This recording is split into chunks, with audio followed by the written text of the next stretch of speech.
going to show you how to jack the car up and put it on trestles so that you can perform work on the car. So this is a trolley jack.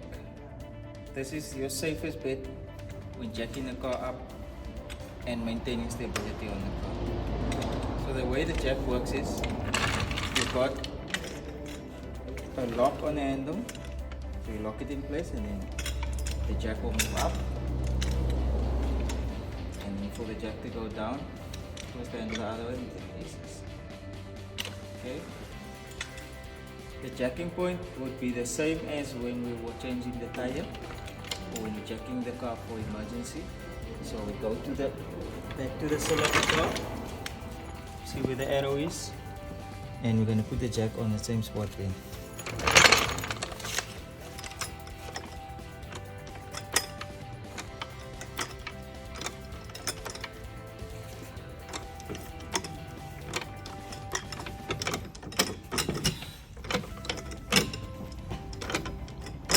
Okay, we keep jacking until we have enough access to be under the car.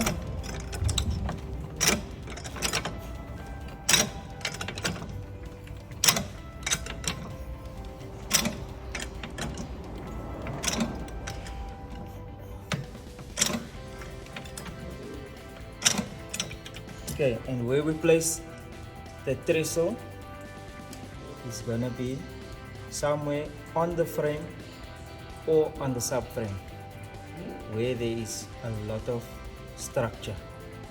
So the best point on this car, this Polo, would be where the control arm joins onto the subframe.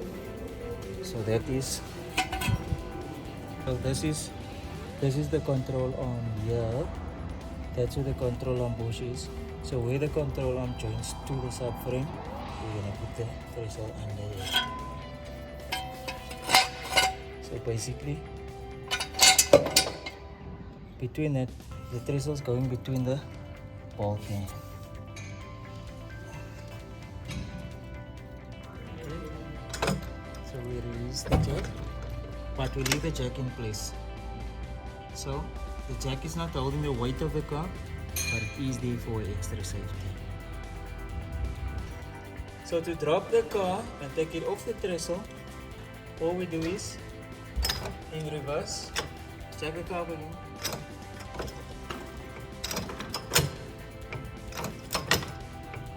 Release the locks on the trestle. Move. Then we're gonna turn the handle slowly so the car goes down.